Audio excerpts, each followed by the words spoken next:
நாங்கெல்லாம் களத்துல மண்ணுக்காக நின்று போராடுற ரியல் ஹீரோ. எங்க முன்னாடி நீங்க ஓட்டு வாங்குங்க. களத்துல நீங்களா நாங்களான்னு பார்த்துப்போம்.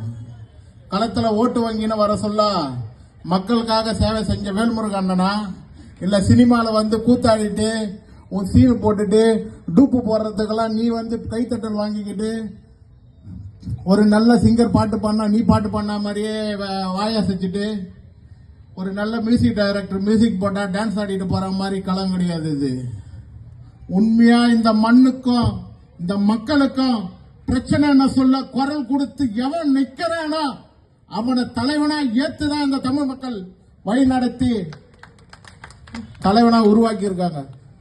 நடிகர் திலகம் சிவாஜி கணேசன் அவர் கட்சி ஆரம்பிக்க சொல்ல அவருக்கு கூடாத கூட்டமா, இல்ல டார்ச் லைட் அடிச்சு மக்கள் நீதியை தேடினார் அவருக்கு கூடாத கூட்டமா? அவர் விடுவானே சிறந்த நடிகர். நாங்க ஒரு தடவை சொன்னா 100 தடவை சொன்ன மாதிரி. அப்ப அவருக்கு கூடாத கூட்டமா? உனக்கு கூடியதுன்னு பாக்குறியா? எங்க கூட்டத்துக்கு வந்த வீடியோவும் உங்ககிட்ட இருக்கும்.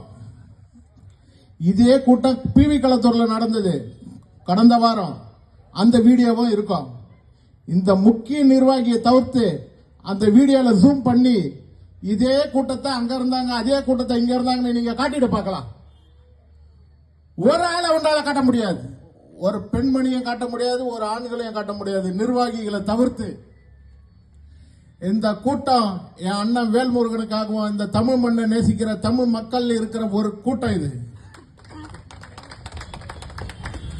இந்த மதுராந்தக மண்ணு எல்லாரையெல்லாம் உட்கார வச்சு பாத்துறாது. இந்த மண்ணின் மைந்தர்களை தான் இந்த மண்ணை அழகுபடுத்தி பார்க்கும். இந்த மண்ணின் மைந்தர ஒரு ஆள் எங்க அண்ணன் கை காட்டுவார் எம்எல்ஏவா, அந்த ஆள் யாரா ஒன்னால நிக்கலாம். அவங்கள களத்துல முழுமையா இறங்கி வெற்றி பெற வைப்போம். இல்ல எங்களை உதாசீன பத்தி யார் பேசுறீங்களா அவங்க தோல்விக்கு எங்களோட வாக்கு வங்கி பெரிய பங்கா இருக்கும். உங்களோட நீங்க ஆண்ட கட்சியா இருந்தாலும் சரி, ஆள போற கட்சியா இருந்தாலும் சரி, உங்களை கேள்வி கேட்க சட்டமன்றத்தில் ஒரு அண்ணன் இருக்காரு. நீங்க கூட்டணியில இருக்க சொல்லவே நாங்க 1000 கேள்வி கேட்போம். எங்க அண்ணன் தனித்து நின்று ஜெயிச்சு வந்தா செஞ்சாஸ் கோட்டை தாங்குமான்னு தெரியல. உண்மை. நாங்க கூட்டணி தர்மத்துக்காக ஒரு சில விஷயங்களை கேட்டு உங்ககிட்ட 5 வருஷமும் முறையாடிக்கிட்டே இருக்கோம். கூட்டணியை விட்டு எங்க அண்ணன் தனி ஒரு சின்னத்துல நின்று ஜெயிச்சார்னு வச்சுக்கா, செஞ்சாஸ் கோட்டையில கேட்கறத நீங்க நிறைவேற்றலனா அங்கேயே மெரினா பீச்சை சந்திக்கிற மாதிரி ஒரு போன் கால்ல 5000 நம்பிகள் அங்க நிற்போம். நீங்க கையெழுத்து போட்டுட்டு வெளியே வந்தாதான் மெரினா பீச்சிலே வண்டி ஓடும். அதுதான் எங்க அண்ணன். எங்க அண்ணன் இடிமுரசன் சொன்ன மாதிரி வன்னி காட்டுல ஒருத்தவர், சந்தன காட்டுல ஒருத்தவர், எங்க அண்ணன் முந்திரி காட்டுல இருக்கிறாரு. நாங்க அவங்க 2 பேரையும் பார்த்ததில்ல, படிச்சிருக்கோம். ஆனா எங்க அண்ணனை நேரா பார்த்தே படிச்சுட்டு இருக்கோம். ஒவ்வொரு நாளா எங்க அண்ணனோட அசைவுல இருந்து, நடையில இருந்து, சிரிப்புல இருந்து, அழகுல எல்லாத்தையும் பார்த்து பார்த்து ரசிச்சு வந்திருக்கோம்.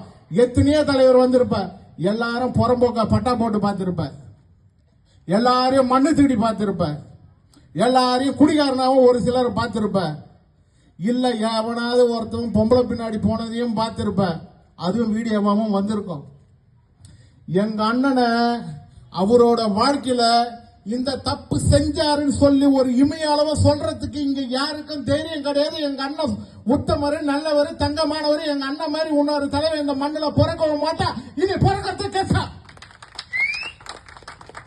வேல்முருகன் தம்பிங்க நாங்க சொல்லிட்டு போறோம், இந்த மண்ணும் இந்த தமிழ்நாடும் எங்க அண்ணனுக்கு சொந்தம். எங்க அண்ணனை ஒரு நாள் அந்த கோட்டையில உட்கார வைப்போம்.